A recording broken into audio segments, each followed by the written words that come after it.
तो नमस्कार दोस्तों, स्वागत है आपका टी स्विच में। और आज हम बात करेंगे क्रॉस फिल्टर फंक्शन की पावर बीआई के अंदर। ये फंक्शन बहुत ही इंपॉर्टेंट है, तो आज हम ये जानेंगे कि इसे कहाँ पे यूज़ किया जाता है और इसे किस तरीके से यूज़ किया जाता है। तो इसके लिए हम सबसे पहले अपने डेटा को समझ लेते हैं। तो देखिए, मेरे पास यहाँ पे 3 टेबल हैं, एक कंट्री नाम से, दूसरी सेल नाम से और थर्ड जोन नाम से। मैं चाहता हूं कि मेरी रिक्वायरमेंट है कि कौन सी कंट्री कितने डिफरेंट जोन में सेल कर रही है। ठीक है, यानी कि एक कंट्री है, वो इनमें से किस किस जोन में सेल कर रही है और मेरे को उसका काउंट चाहिए। ठीक है, सो हम सबसे पहले अपना डेटा मॉडल देख लेते हैं वो किस तरीके से है।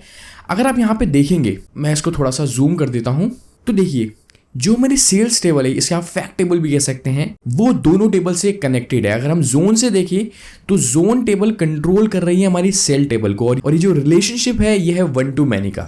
इसी तरीके से जो कंट्री टेबल है वो भी कंट्रोल कर रही है सेल्स टेबल को, और यहाँ पे भी हमारा जो रिलेशनशिप है वो 1 to many है। अब हम छोटा सा एक मेजर लिखते हैं। ठीक है, मैं यहाँ पे एक मेजर लिखता हूँ जिसमें कि मैं डिस्टिंक्ट काउंट करा रहा हूँ जोन आईडी को। Correct, distinct zone ID. देखिए, मैं इसे काउंट भी कर सकता था, बट मैं इसे डिस्टिंक्ट के साथ काउंट करना चाहता हूं क्योंकि मुझे डिस्टिंक्ट चाहिए, इसका मेरे को डुप्लीकेशन नहीं चाहिए। तो डिस्टिंक्ट काउंट मैं कर रहा हूं किसको?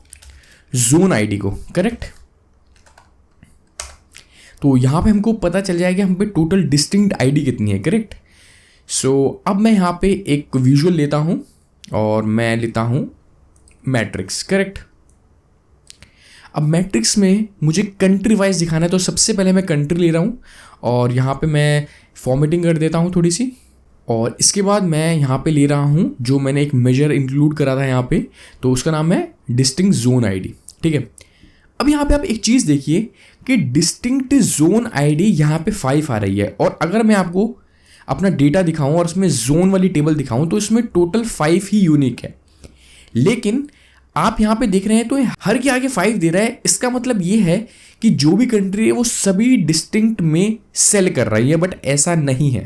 क्यों? मैं आपको डेटा दिखाता हूँ। अगर मैं सेल में आऊँ और फॉर एग्जांपल मैं इंडिया कंट्री की सेल दिखाऊँ आपको किस किस जोन में हो रही है, तो आप यहाँ पे देखेंगे सिर्फ 2 ही ऐसे जोन हैं जो यूनिक है जहाँ पे सेल हो रही है। ठीक है, और अगर मैं बात करूँ किसी और की, मान लीजिए मैं यूएस की बात करता हूं, तो यूएस में सिर्फ एक ही है ऐसे जोन जहां पे सेल हो रही है। तो इट मींस कि जो ये डेटा यहां पे आ रहा है वो गलत आ रहा है। गलत क्यों आ रहा है वो देखते हैं। वो गलत इसलिए आ रहा है क्योंकि अगर आप इस मॉडल को ढंग से देखेंगे तो जो कंट्री टेबल है वो तो सेल को कंट्रोल कर रही है, बट सेल जोन को कंट्रोल नहीं कर रहा है। यहां पे जोन सेल को कंट्रोल कर रहा है, इसकी वजह से यहां पे एरर आ रही है। अगर ये रिलेशनशिप कुछ इस तरीके से होता कि ये सेल जोन को कंट्रोल कर रही होती तो यहाँ पे आंसर सही होता। तो देखिए, एक तो तरीका आपके पास ये है कि आप यहाँ पे जाएं, इस पर डबल क्लिक करें और यहाँ पे सिंगल की जगह बोथ फिल्टर डायरेक्शन कर दें, ये भी काम कर जाएगा। लेकिन ये फ्यूचर में आपको दिक्कत देगा, तो रिकमेंड नहीं किया जाता है कि आप इस तरीके से क्रॉस फिल्टर डायरेक्शन अप्लाई करें। इसकी जगह पावर बीआई में हमारे पास यहाँ पे एक स्पेशल फंक्शन है, क्रॉस फिल्टर फंक्शन। हमारा जो रिलेशनशिप फ्लो है उसे बोथ डायरेक्शनल बना देगा, इससे हमें आगे जाके प्रॉब्लम भी नहीं होगी। तो देखते हैं इसे किस तरीके से लिखते हैं। तो मैं यहाँ पे जाता हूँ और एक नया मेजर ऐड करता हूँ, मेजर। ठीक है, और यहाँ पे भी मैं लिखता हूँ डिस्टिंक्ट जोन आईडी, और मैं यहाँ पे लिख देता हूँ सेल, क्योंकि जिसमें हम सेल कर रहे हैं मैंने यहाँ पे लिख दिया इक्वल टू। सो किसी भी कैलकुलेशन को एक कंडीशन के साथ हम यूज़ करते हैं कैलकुलेट।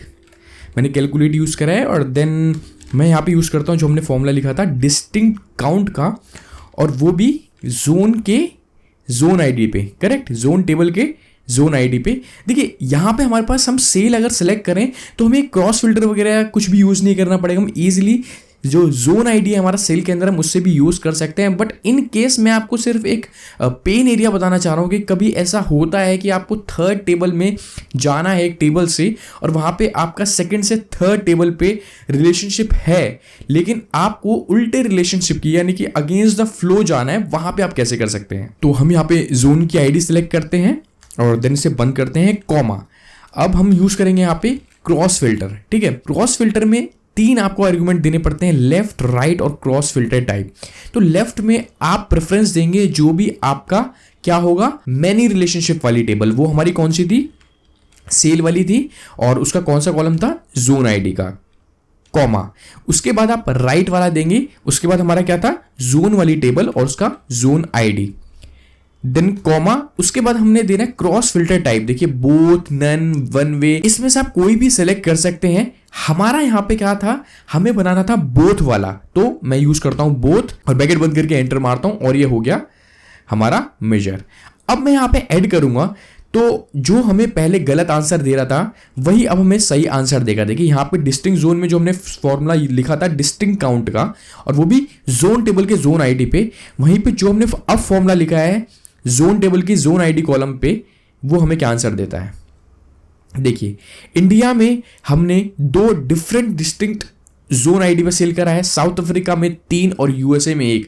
और हमने पहले अपने डेटा को देखा था कि वहां पे हमने यूएसए में सिर्फ एक ही यूनिक आईडी पे हमने सेल करा था, जिसके आप यहां पे देख रहे हैं। सो इस तरीके से आप क्रॉस फिल्टर फंक्शन का यूज कर सकते हैं। आई होप आपको ये समझ आया हो। ऐसे ही पावर बीआई की अच्छी अच्छी टिप्स और फंक्शंस को सीखने के लिए हमारे चैनल से जुड़े रहे और आज की वीडियो को लाइक करना ना भूलें।